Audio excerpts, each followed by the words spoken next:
Bonjour à tous. Quand vous voyez un endroit comme ça, vous pensez à quoi? Bon, ça doit pas être très normal, hein. Moi je pense au bureau. Alors je vais vous expliquer, c'est juste un petit truc.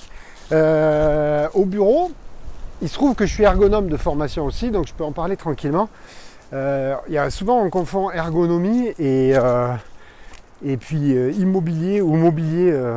Les ergonomes, je ne vais pas être méchant, mais souvent on attend d'un ergonome qui fasse une prescription d'un siège, d'une type d'installation, à tant de degrés au regard, etc. Le mobilier, c'est sûr, c'est important, mais l'important c'est que de toute façon, personne n'est fait pour être à un bureau 24 heures sur 24, enfin 8 heures sur 24. Et donc, il faut qu'on bouge. Il faut qu'on bouge, il faut qu'on ait le moins de contraintes possibles sur nous.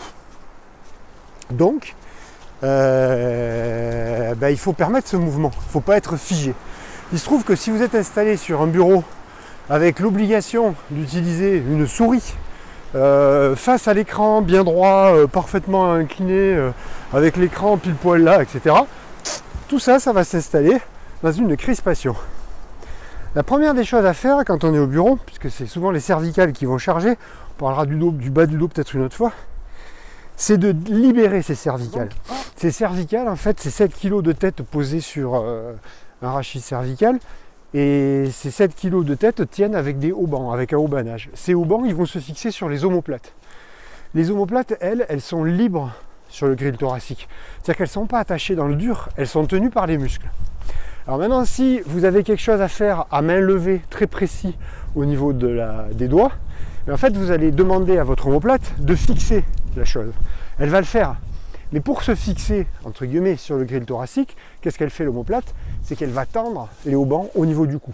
Donc conclusion, la tête passe 7 kg plus le poids des haubans. Donc du coup, vous allez avoir des cervicalgies. Mais des cervicalgies par rapport à ce que la main demande à votre omoplate. Donc la priorité des priorités, c'est que la main puisse faire son job tranquillement en demandant le moins possible au niveau des omoplates. Donc, il vaut mieux être installé un peu en vrac, la tête comme ça, à la limite posée, mais avec le coude qui est posé, les omoplates qui sont totalement libres. Il n'y aura que 7 kg sur votre crâne et vos cervicales, elles ne vont pas tant charger que ça. Donc déjà, ça c'est une première idée reçue par rapport à l'installation. Il ne faut pas être dans un canon postural, il faut surtout s'occuper de savoir qu'il y ait le moins de contraintes possibles sur l'omoplate demandées par la main. Donc ça, c'est la première des choses à faire lorsque vous vous installez au bureau. La deuxième des choses à faire, comme je vous l'ai dit, c'est qu'il ne faut absolument pas rester fixe. Donc il faut tout le temps, en permanence, être en train de sortir de son bureau et d'aller se promener comme je suis en train de le faire actuellement. On y reviendra une prochaine fois.